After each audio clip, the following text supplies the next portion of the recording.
proper dad job that I've got to do at some point, and I've forgot all about it, so I've sat down and seen it on my desk.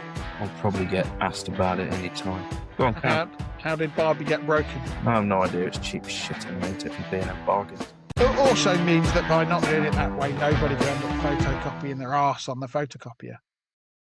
Hello and welcome to another edition of The Parenting Business with me, Stuart, and I'm joined again by Ben. Hey, Ben. Evening. How are you? Very well, thank you. Yeah, another good week. This has been another resounding triumph, of course. Hint of sarcasm there, but it's not been too bad. How was yours? Are you going to be less of a bar humbug this week? Doubt it very much. No, mine was good. Mine's been quite a productive week, actually. Yeah, it's been interesting. A lot of work. Go on, do lot tell. of work. Oh, yeah. Well, so I didn't have my daughter this weekend. Okay, you alternate, right?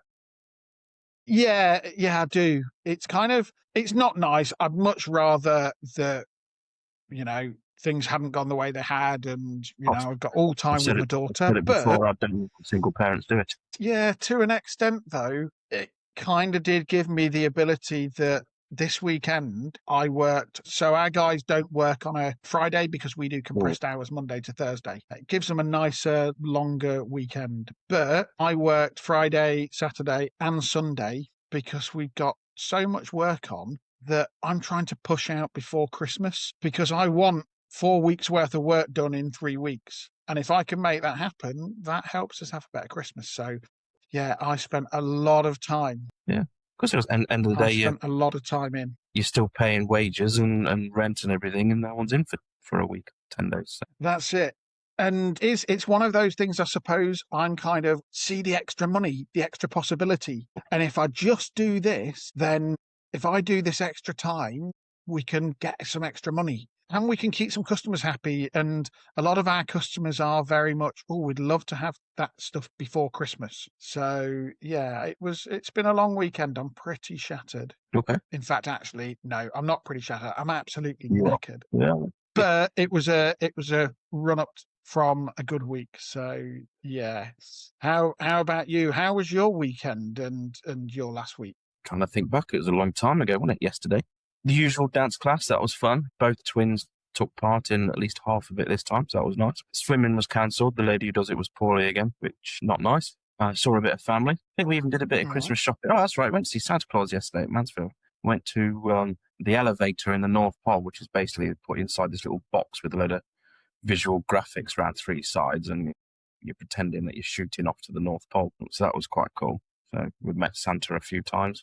Different ones, obviously, and the twins haven't twigged, so that's good. At 4, and that was it. I'm just going to jump in because I've got a plan.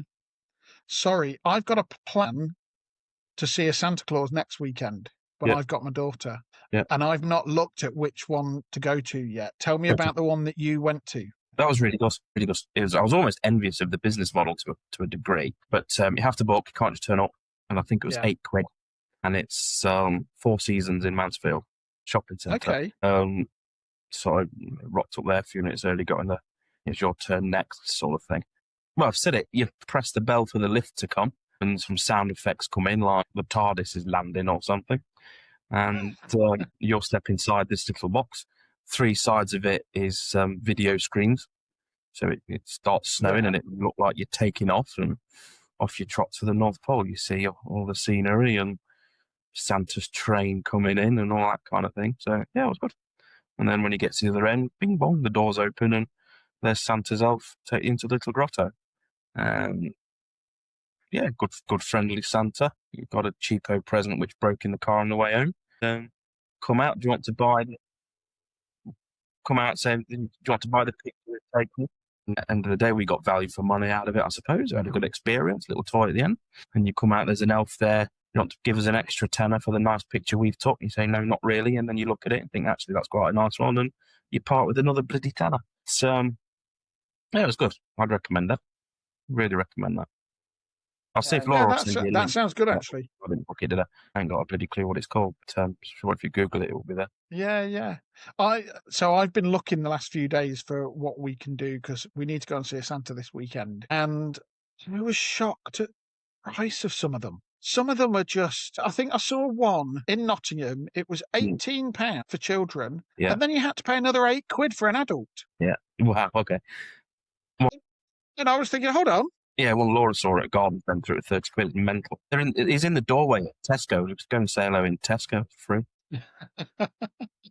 He was quite good, actually, though. Was it? Yeah. Okay. What you got to do Yeah. is be really friendly and a bit excitable, ain't you, to make a good Santa? Yeah. Well, I'm trying to do a few things. So we did the letter to Santa that I spoke about last week. Yes. I'm hoping we get the return of that at some point. Well, I'd like to try and get it before this weekend, but let's see. But I also did one of these online Santa records a message things that you can personalize. It was free. It was a free link that I saw, and it's not too bad, actually. So I'm trying to do a few things just to create some excitement Keep the magic. for her. Yeah. Yeah. It is nice, isn't it? It's seeing when they're little, this sort of age, seeing the excitement with stuff. You seem to have found the Christmas spirit a little bit more this week. Yeah, I'm getting there. We've got the dance. I want to know, though. Go on, what do you want to know? Sorry, before we go any further, Yeah. I'm going to have to follow up on last week. I said I'd check. So what did you do for the wife's birthday? Invited one of my mates around, so it was easy. Dominoes. It was good. Nice. Yeah. So you sat and played dominoes? No, the pizza firm. Oh, I thought you meant you played dominoes. No. Right, okay. So you ordered dominoes. Ordered dominoes and done a natter. Okay. Yeah, I can go with that. I can go with that and support that. And did she have a nice day? Of course. Married to me, every day's a nice day.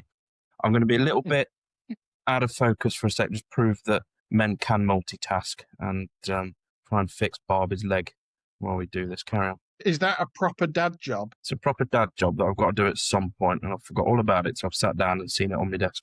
I'll probably get asked about it any time. Go on, Karen. How did Barbie get broken? I have no idea. It's cheap shit anyway, different B&M bargains. But I don't know. Is it genuine Barbie? That I don't know. I think it might be, but I'm not 100%. I mean, it came with a little jet ski, so you see it's a bit of a... okay. But as long as we don't try and bend the leg a bit, that'd be right. Stand her up there for a little bit. So Barbie's in for surgery with Daddy. That's it. Nice. Totally different meaning to what it would have been a couple of decades ago. Nice. And what else? Sorry, I interjected earlier because I wanted to hear about your visit to Santa. What else were you up to at the weekend? So that was Sunday. We went to see Santa. We had a bit of a lay-in Sunday morning. We do dance classes, I think, Saturday morning. Swimming lessons, but they were cancelled. So we went to Granny's house, had lunch with Granny. That was nice. My niece, she was 18 this weekend, so popped a card round and a few bits of the alcoholic stuff. Now she's 18 and she assures me she's first time ever going to try it. Yeah, righto. But with that, not easy weekend. Yeah, it's been all right. I had an all right week last week, I think. Nice. And how's business? How's it been at the factory this week? Sold quite well. Yeah, the guys are just getting on with it. And are you finding any particular challenges in the run-up to Christmas? Only that certain jobs have been put off too long, which I'm going to blame a big chunk of it on the budget or lack of orders leading up to the budget, like the other half of British industry is all faced inside. I think we were down for a while in the run-up, and then it's just kind of, the budget wasn't too bad, actually. Let's get on with the day job. And like you say, Christmas is coming. People are filling the order book up. But it's manageable, so we're happy. But are you finding that you're getting people wanting last-minute things in the run-up to Christmas specifically, where they want it before Christmas? Does that hit you? Because I've said you before, we're getting a lot of that at the minute. Not really, not specific to Christmas. We get quite a bit. Some of the things we manufacture are a legal requirement, or else they have to keep the lorry off the road, or they can't do X, Y, Z. So there's certain products we're in a rush for regardless, because nobody plans ahead enough. But that's not a Christmas specific thing. So yes, we are. But to answer your question, no, it's an everyday occurrence for us. And do you do the same as we do in terms of Christmas shutdown, because you're manufacturing as well? We are closing at lunchtime on the 23rd. We'll come back on Monday the 5th. Yeah, so you're shutting exactly the same as we are. Totally closed. Don't give the place a second thought is the idea. And what have your staff said they want for in the run up to Christmas? Are you doing Christmas party or staff drinks? No, No. Christmas parties in the past, somebody says something that they'll regret when they're sober, and then that lingers in the factory for the new year, and we all fall out with each other. So I was in two minds anyway. My guys would sooner have bonus than a party. Yeah. So we take what we would have spent on a party and just buy gift vouchers. I don't quite know where I'm going to go for gift vouchers, but it will be circa £100 a head, something like that. Yeah. And God, £100 a head, that's good. that's what we did last year. And we'll give them out sort of the week before or something, because if everyone's strapped at Christmas, they can do some, buy the turkey with it or whatever. We were talking about this, or I was talking about this earlier with the staff. Yeah. We were looking at what we're planning to do for Christmas, and we were talking about the fact that it makes January really difficult, Christmas. So everybody ends up strapped for cash because everybody overspends at Christmas. No matter what money you've got or haven't got, everybody overspends. And we were just talking about it earlier. See, we're just going to order pizza in at lunchtime. Yeah, we did that a few years ago. Just put a buffet on. Right, that went down quite nice. Yeah, I think I used to organise Christmas nights out, and we didn't have the issues where people would get drunk and say things about each other that they wouldn't say if they were sober. I mean, last time we had we had a Christmas party, and one of the staff was refused entry to the party because they'd been on the piss since lunchtime. Sorry, go on, Karen.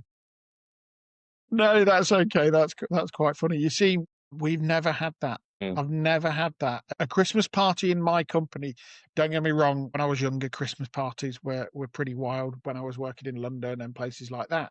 But we've never had that. We went out for Christmas nights. We've had a good time. Everybody's been happy. But when you look, you're quite right to an extent. You look at the expense of it, and I decided that we'll just order food in at lunchtime, and I'd rather give the staff a Christmas bonus or something than waste it on a Christmas party. Don't get me wrong, we'll probably go to the pub on the 23rd or whatever day, the Tuesday lunchtime when we finish and have a quick kind of sit down, chat, drink, and then go home. But yeah, I think Christmas parties for a lot have kind of had their day. I think it's a risky move to a certain extent, because part of the idea of starting this podcast with you, there's an element of mental health comes into it, and some staff get anxious when you're having a few beers with the boss. Yeah. So they go into a shell and they drink the drinks. They've gone into their little shell, into their little corner, and then they come out after pissed up and say something they shouldn't, and then everyone's lost. But also, you can never please everybody. No, can't please everybody. Not everybody likes everybody. They just put up with each other at work. Well, I can respect that. So yeah, when you force them into, and no matter what you do, you can say, "Oh, we're going to go into the town or into the city, and we're going to go for a meal here, and we'll go for drinks afterwards, and we'll do this and we'll do that." There'll be some people that are, well, I don't really want to go for a meal there. I don't want the expense also of a taxi into town or to wherever we're going. You know, who's putting on transport? And suddenly they're paying a lot for their night out when maybe they've got families as well, and they'd rather spend the money on families. So I started about 3 years ago, I think it was, that we don't do Christmas parties. It also means that by not doing it that way, nobody can end up photocopying their arse on the photocopier. Yeah, that's it. So it's a little bit safe. So what else have you got planned in the run up to Christmas, work-wise and family-wise?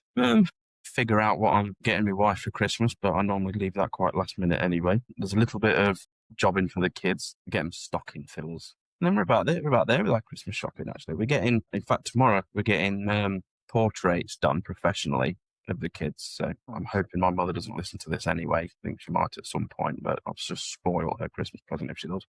But that's it from a personal perspective. We've got the big dance show this Saturday coming. So the classes they've been attending for ages are putting a show on. So it sounds like it's going to be really nice, but I just know they're going to be new scenario, new people, anxious. We're going to cry off the stage because it's totally out of our depth. And my girls are wimpy at best of times, or one is especially. So that's just going to be damage limitation that's cost us £30 to go and see it. What else are we doing? That might be about it, mate, I think. Okay. I guess maybe we'll go and see Yeah, Santa. I've actually. But hopefully the free one in Tesco will scratch that itch. Yeah, well, it's all to start getting you in the Christmas spirit. Yeah, we'll get there. I like Christmas, but I like Christmas for about a week, not 5. So yeah, I'll get there. I agree. I think Christmas does go on a bit long, but Mm. do remember that it won't be long until Boxing Day, and then the Easter eggs will be in the shops. It's all I've got. Yeah. I mean, do you play what? Do you know what Whamageddon is? Do you play Whamageddon? Yes, I So know Whamageddon. so Whamageddon. The whole idea is we're fed up of Wham as a band. I mean, God bless him, he's dead and gone, isn't he? And that song grates everybody. So the competition is try and get to Christmas without hearing it. I was out 3 weeks ago, middle of November. I was out of Whamageddon. And I haven't even made it till December this year. It goes on too long. You see, Well, I think I'd be okay. All our lights up, and I'm quite happy that they're up. They're doing. It was a nice thing to do with the kids and stuff. So I'm getting there, Christmas spirit wise. But yeah, That's nice. well, that is nice. I don't think I could be caught with Whamageddon unless I go out, because I don't tend to listen to the radio. Yeah, I tend to listen to music, and it's the same at our place at work. We tend not to have the radio on because people like to get their head down, get on with their work, and how'd you manage that? our guys don't like it. So saves me paying for a radio license as well. We like a radio. I know what you're saying about the license. It's a travesty to have to pay for a listen to a fucking radio. But now we like it, and that's obviously where crop tripped me up when I was in the factory. Oh, the other thing that's wound me up, or dare say it doesn't matter now, or at least in December and getting nearer. Every time a Christmas song came on the radio, Kirsty put another decoration up. Have you got decorations up at work? Oh, good. Yeah, they're fucking everywhere. Every time she has a Christmas song, another bit of tinsel goes up. Christ. I'm glad I'm not there very often, to be honest with you. See, we've not done any of that. We're pretty subdued. Lucky you. Around that. We stay well clear of all that sort of stuff. And it is quite nice that we've gone really busy because, to be honest, we're so busy, nobody's got time to think about fucking Christmas decorations at work. Yeah. I was thinking about a few things that when we come, because obviously we started this around men's mental health. And it'd be nice to give listeners a little bit more insight into overcoming mental health challenges and that sort of stuff. And I was thinking, stay on track. What have we used to support our mental health? Christmas can be quite a stressful time of year. It can. And when you look back to try and, it's a tricky one, but try and know yourself and why you are sort of thing. I'm from a family, no shame in that or anything, but there was always, I don't know, I struggled to settle a lot as a youngster. I've got 2 wonderful parents, but the contrast between them, and I was sometime at my mum's, I was sometime at my dad's, I was flipped and changed a lot. So the fact I struggle around Christmases and my birthday and all that kind of thing would boil down to that. I'd never settle wherever I was, so I just leave me alone. I don't like the attention. So the one thing where my head is when it comes to the individual, how did you get to where you are on your journey with things like that? Then we can go back and to try and understand the whole, problem's the wrong word, but try and understand what's made you tick and then what we can perhaps potentially do about it. Because someone just saying to me, cheer up, you miserable bastard. Well, I don't want to cheer up. I don't like Christmas. And it all goes back to there. Well, that's come full circle. Now I'm a parent. Yeah. But the point is for you or for whoever's listening, what experiences in your life have meant you have become what you have become? I think for me, I was fortunate. I grew up in a home that was a pretty stable home. A pretty middle class kind of family life. Both parents working, both parents there and working their asses off to give us. And don't get me wrong, we weren't spoiled, but we didn't go without. I was very fortunate in that respect. And Christmas was always exciting as a youngster, but I found that when I moved out and every time I've been living by myself, I've not been bothered about Christmas. The thing that really changed Christmas for me was my daughter. I didn't get excited particularly about Christmas for a long, long, long time. Even when I was in relationships as well, I was a bit of a bar humbug around Christmas because work stresses, it's always busy. You're always running around everywhere, and I'd rather have just kind of hibernated on Christmas Day. Mm. But now, since my daughter's been born, I look forward to Christmas more, but I look forward to it more for her. But when I was spending time alone, I think I got over the Christmas more by doing things. Mm. I've been out on Christmas Day in the Peak District walking by myself, just because nature for me is my kind of sanity. So when I hit lowest of the low, I went out and I went for walks every day. I got I think outdoors every day. I think a lot of people can relate to nature helps when you're in your low. Yeah. 'Cause I was similar. Get some headspace and some perspective. Just piss off into the woods for a few hours. I'd recommend it. Go on, Carol. Sorry. Yeah, no, that's exactly. I would go for a walk. Nowadays, I'll still go for a walk if the weather's not too bad. But if the weather's bad, I go to the gym. Mhm. I go and do something to physically get out of the house. If I'm having a bad day, I do something physical because that's what makes a difference to me. Even if that's just 15, 20 minutes. You're having a bad day, you're having a low moment, there's a lot of pressure and stuff. What do you do to escape? I know you talked before on a previous episode. The listeners will have probably heard you talked about you play old games, Civilization and the like. I just What tune else? out. What do you do? That's not necessarily a bad day as such. That's just my way of decompressing. If that makes sense. Switching off. Yeah. Switching off. 10 to a half hour of doing that, just switching off. What do I do? I've not had a really bad day for a while. I would just take myself off. But like what you say, I live in it's a sizable town, but I'm right on the edge of town. All the trees and the woods and the fields are 2-3 minutes away. So Yeah. I have just took myself off when I've done that and apologised to the wife. I won't be in when you get home by, sort of thing. I notice you walk to work a lot now, don't you? Well, trying to, because I'm too fat. And what I'm trying to do is if I walk to work and back a couple of times a week, it's about a 6-mile round trip. And I play squash with a friend of mine Thursdays. I don't necessarily need to be thin and look pretty or anything, but I think I've said this before, maybe on here. When you walk up the high street, there's quite a few fat people, there's quite a few old people. You don't see too many fat old people there. So I think that in its own is motivation enough to say, right, Benjamin, you're 40, let's make sure you get to 70 or whatever. So, yeah, and I do find it quite nice and peaceful, and I think quite well when I'm sat at my desk or I'm in the factory or wherever. Sometimes just having that half an hour's headspace, breathe some air. So I do that anyway. But with your old company, it was in different premises. Yep. I'm guessing you never walked to work when you were there. On days I couldn't afford the diesel. Yeah, it was a 50-minute walk in the opposite direction. Yeah. So do you find that now you're trying to walk to work more? Yeah.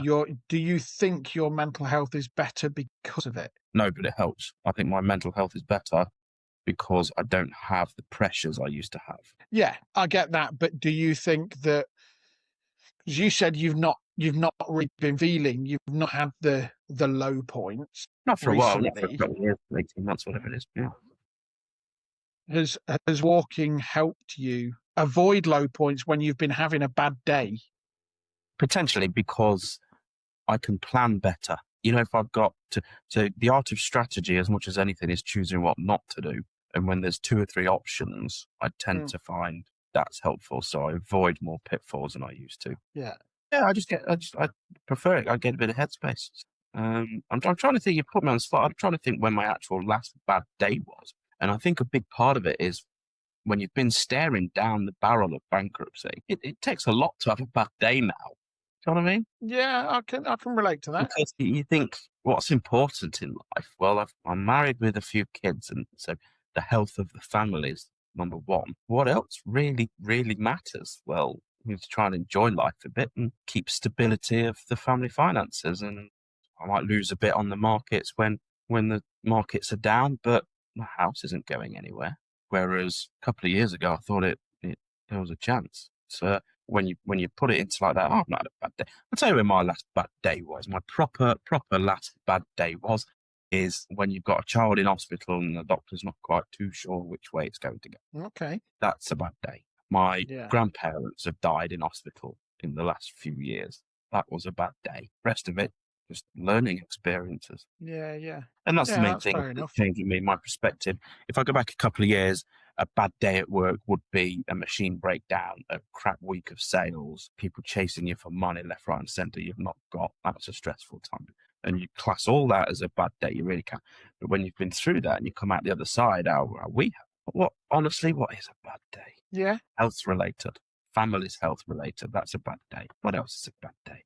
Your car's broke down. Well, get it fixed next week. Do you know what I mean? But I think some people listening though might be in that situation, or might be approaching that situation that we've both been through.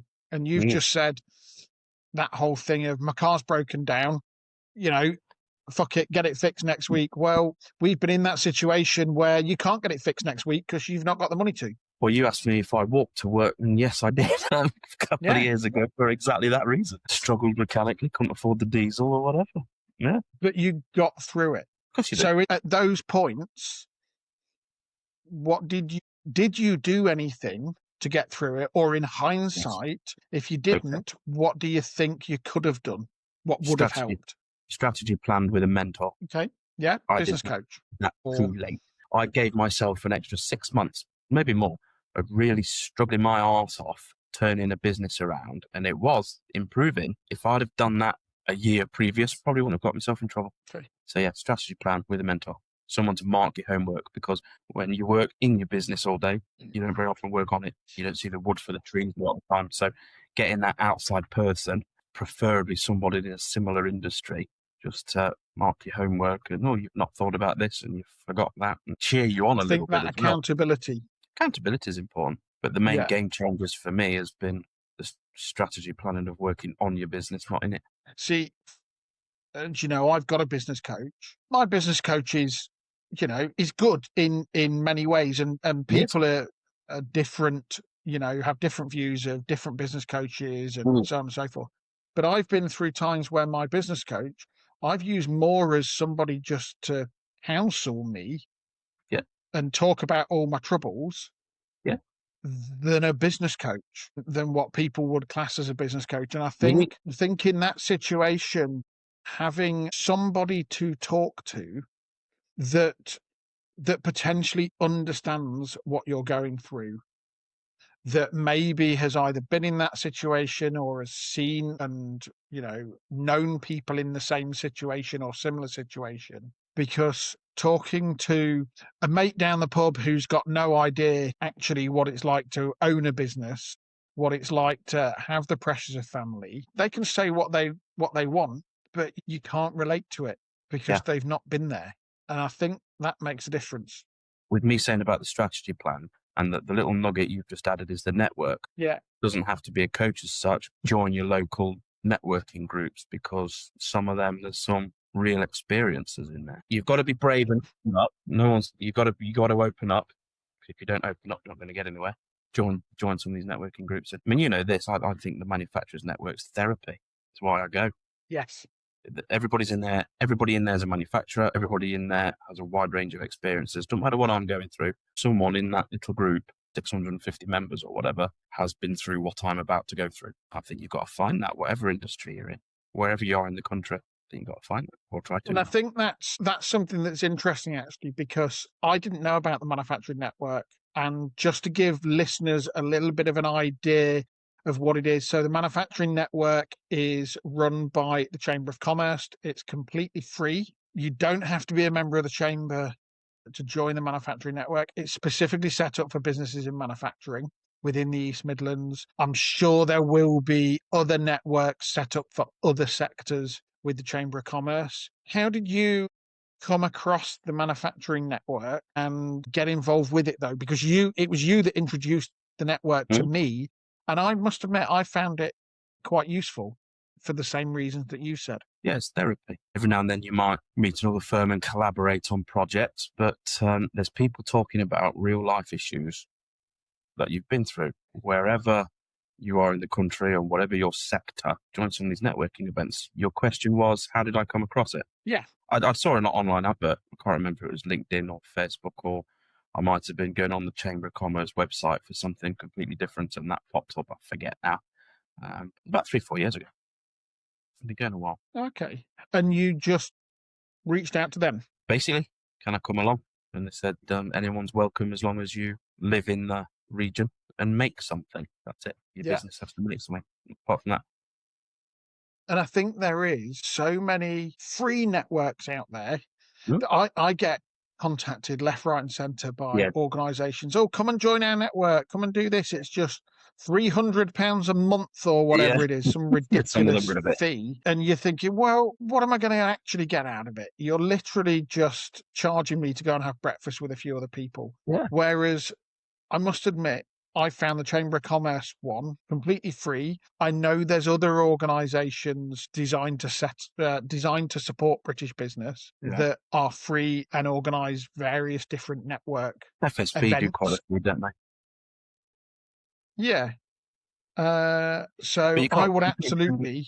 You can't spend all day every day networking. You'll never get any work done if you spend all day networking, will you? But I think there's just the point is that there is a return on investment calculation to be considered when you do these things. But equally, everybody should do at least one. Yeah, I think if you can't spare a few hours once every quarter or couple of months, and then you need to reassess your priorities a little bit in terms of your own well-being. And as you said, I think they are good for meeting potential clients, potential partners, potential suppliers, as well as just understanding from other people and speaking to other people who understand what it's like to own or be part of a key part of a business. Yeah, but there's a lot of sometimes you've got to put in as well, not just take out. Yeah, people who turn up and don't say anything don't tend to get much out of it because they're not sharing. Yeah. People who share and put themselves out to help others as well tend to get quite a lot out of it. I get quite a lot out of it. But you know me at them things, can't shut me up. I'm saying nothing. So changing the subject kind of back to, we've talked about kind of counselling around mental health or our form of counselling in terms of just going and talking to people and getting out there. You listen to music. Everybody listens to music. Go on. Yeah. Tell me the songs that have resonated with you or got you through stuff, or you've been listening to a lot recently. Right. What's got me through stuff? Shall I tell you about mine while you're thinking? You start while I have a think. I've got one that's come to mind. I was thinking about this the other day. Go on, then. And it's really bizarre. I've suddenly started to listen to a lot of Lucy Spraggan. So Lucy Spraggan, if you don't know her, she was the girl from Scotland who appeared on X Factor a few years ago now and sang her own song, Beer Fear, about being drunk and going out, getting drunk, and all the silly things that kind of happen. She left the X Factor suddenly. It turns out because she was assaulted in her hotel room. Nobody knew at the time exactly what it was. Apparently Simon Cowell was really supportive of her. But a lot of her songs are about mental health. They're about situations, or about things that affect. As you tend to find that lots of artists' songs are either about love, relationship breakups, or issues in life. That's kind of what it mostly is. So I've listened to a lot of her, and when you listen to the words, you think, yeah, that makes sense. The lyrics just make sense. So I've kind of listened to her a bit. Plus, she does do these funny songs like this Beer Fear song that was really big a few years ago with X Factor. And I think she still tours. She's done quite well from it. So that's been my go-to recently. You're going to say something really retro now, aren't you? No, I'm going to pivot slightly away from music, but on a similar score. Okay. I watched things like The Founder a couple of times. Yeah. When I was trying to pick myself back up. Because they're quite near the beginning when, I think it's Calvin Coolidge, the American president, but it talks about nothing in the world can compete with persistence. Genius can't cope with somebody who's persistent, talent, etc. Only persistence. Just keep your head down, keep going. I kind of watch real life stories or read books on real life people who's been through seismic events in their life and they've picked themselves back up. So yeah, I'm struggling to think of music to do that for me. When you're on the drive home from work, Yeah. what are you listening to? Christmas songs at the minute. There's normal radio. You're a radio man. Yeah. See, And I'm a Spotify playlist. Yeah. You're good at technology as well. I'd be able to if I tried to figure it out. I know I could, but Are you still listening to Classic FM?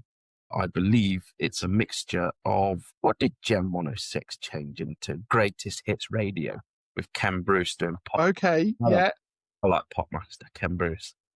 I mean, 80s and 90s kid music-wise. Yeah, Greatest Hits. What I found interesting, actually, I saw an advert the other day, and I don't listen to the radio a lot anymore, but I used to listen to a lot of Radio 1 when I was younger. Mm-hmm. And I get the impression that everybody that was on Radio 1 when I was younger is now presenting on Radio 2. And I'm guessing they progress. So some of them going to end up on Radio 4 at some point. Yeah, probably. Yeah, you go on Radio 2 now. You got Sarah Cox Show and Scott Mills in the morning. Yeah, you see, they were all on Radio 1 when I listened to the radio when I was younger. Yeah. Because that was my go-to. Same generation. We all move up together. Yeah. One of the Billy Connolly gags is along those lines, and he keeps seeing his audiences now coming in on Zimmer frames and wheelchairs. It's the same set of people from 40 years ago. Okay, then. So, if not music, you mentioned books. Biographies. Give me the one book that's had the biggest impact on your life. In fact, no, give me two books. One book that's linked to business and one book that's outside of business that's more linked to, either being a parent or just life. You're now trawling the bookshelf behind you, aren't you? I know, literally doing exactly that. So say that again. What's had the biggest influence? Yeah, the biggest impact, positive impact on you in terms of business. In terms of customer service and selling, that one. How to Make Friends and Influence People. Dale Carnegie's old classic. It helps structure conversations, try and get the best out of yourself when dealing with customers or complaints or general public or whatever. Right. What else? Because I'm guessing you're more of a like factual rather than fiction. Yeah, I don't do fiction. I can never do Lord of the Rings or Harry Potter or any of that stuff. It's not for me. Yeah. In terms of biographies, you see, I've got you thinking again. Well, Warren. You always get me thinking because you don't prepare me with the questions before we record these things. That's Warren the point. Buffett. That's the point with you. You should be on it. Warren Buffett's is probably the one I've read more than once. I've probably read that 2 or 3 times. No more. Just gets your mindset in that investment mentality. So, although you run a business, don't forget you're also the shareholder. Yeah, you might be the cleaner, the operations, the salesperson, the finance. You're also the shareholder, and you should think of it as exactly that. Take your heart out from time to time. I don't know. I just like reading about people in real life experiences. Yeah. We've got some politicians up there. We're not going to go into politics, are we? But there's the typical biographies of Branson and Sugar and whoever else that I try and go through. Like, what else have I got up there? See, I've done Richard Branson's biography. Yeah, a couple. And the guy's superhuman. How he's achieved what he's achieved. Just lots of people say, "Oh, I want to be like Richard Branson." I don't think anybody could ever be like Richard Branson. I think it's a tall order. You have to be. Yeah, he is. I don't know how he's done it. I really don't know. And I don't think anybody could ever replicate what he's done in the way that he's done it with everything in his life. Timing is imperative at a lot of things, isn't it? So certainly you couldn't start Virgin Atlantic now on a shoestring budget like it. No. I think being in the right place at the right time, he's kind of got a nose for it, or has had. He has some sad news to speak into. His wife sadly passed away. Yeah, yes, I saw that. That was really sad. But going back to your point, I wouldn't want to be Richard Branson. You're not getting me up in a balloon to go around the world. But, see, I don't know. I'd quite like. Oh, I'm happy. Yeah, I think that's quite cool. No, I don't need to blast off into space, do I? What do I want to go to space for? And I'm full of admiration for people who go on adventures. It's just not for me. I was going to say, because it's an adventure. Yeah. It's that story for the grandkids. It's that just excitement. Might not live that long if you keep having all this excitement. Yeah, but what if you do? I was reading something well, I say reading something. I don't read. I listen to audiobooks. Yeah. Because I don't have the mental concentration to sit down, read without getting distracted. Whereas I can put an audiobook on in the car if I'm driving for an hour or two, and I can kind of listen to an audiobook when I'm just focused on driving. So I use audiobooks and podcasts a lot, always when I'm driving. And where was I going with this? I was talking about, I've completely lost my train of thought now. This is how my mind works. My mind just completely wanders. Two books / audiobooks that have changed my perspective. The one that changed my perspective on business was actually Big Ideas for Small Business, John Lamerton's book. Mr. Lamerton might even have that one up there. Yeah, you and I both know of Mr. Lamerton. Well, I'm in the 1% club. I think you are. And I think that is a fantastic book. Really, really well written. I think it's his best book. I know he's written other books, and I'm not dismissing his other books, but I do think that's his best book. The other book, from a personal perspective, but also it links into business, is Jimmy Carr's autobiography. I like Jimmy Carr's stuff. When he's, Jimmy Carr is he's fantastic. a very clever bloke when he's being serious. Very clever bloke. Yeah. Podcasts I do watch, I've seen a couple with him in, and talks a lot of sense. I quite like what he says. He talks a huge amount of sense. But his autobiography, though, I would recommend listening to it on, whatever, Audible or wherever you get it from, because narrated by him, he adds the tone into it and a few other bits into it that you wouldn't get from the book. Yeah. Him reading it, him narrating it is far better than you reading it, I think. And he's had such an interesting life, and he has such an interesting outlook on life that just makes so much sense. And that they're the main two books that changed things for me or made me think differently. And I've still lost my train of thought from what I was going to mention earlier. Let's move on. We're in our 40s now. What matter, does it? Well, that's what it is. It's old age, isn't it? What do they say? You peak in your late 20s, and then just gradually it goes downhill from there. Really? Is that what it was? Late 20s? Apparently, yeah. I'm screwed then. Yeah. Yeah, 46. I'm feeling particularly old. Still got all your hair, haven't you? Well, yes, I've got that, and I've got most of my faculties, I think. Well, that's what I tell myself, and if I end up with Alzheimer's, I'm not going to know.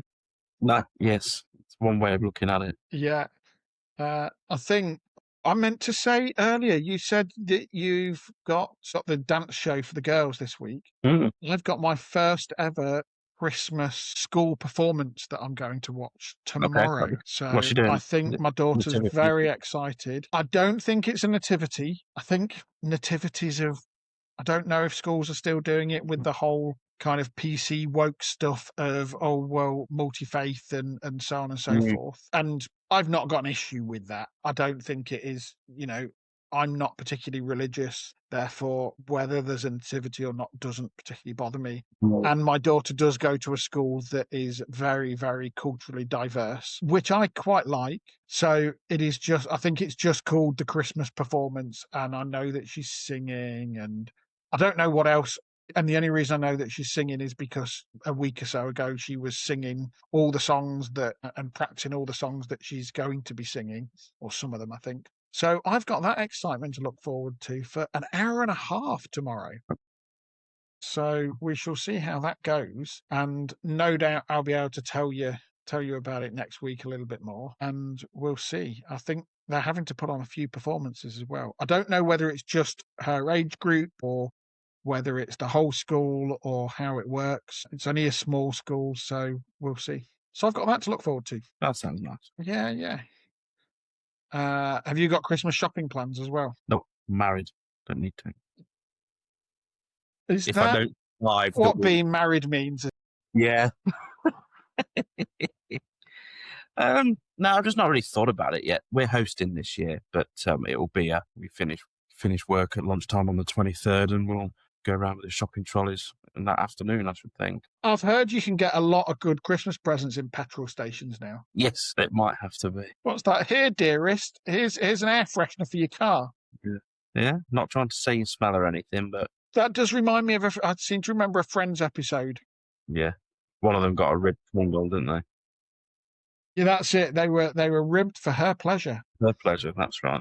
That's the one. I remember that. That's going back to, well, I would say old school, but it's rerunning, isn't it? A lot. So I think a lot of the younger generation are now all watching it, which again makes me feel really old.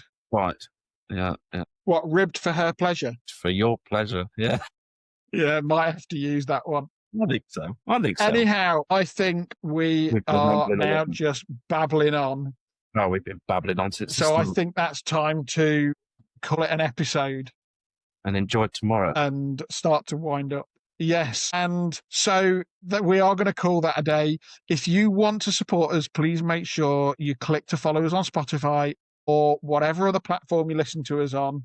Please also leave us a review, as that really helps us reach a lot more people. And finally, if you want to get involved, then please leave us a comment with your questions, thoughts, stories, and we'll include them on future podcast episodes. I suppose all it leaves me to say is thank you for listening. Thanks, Ben, and we will see you next week.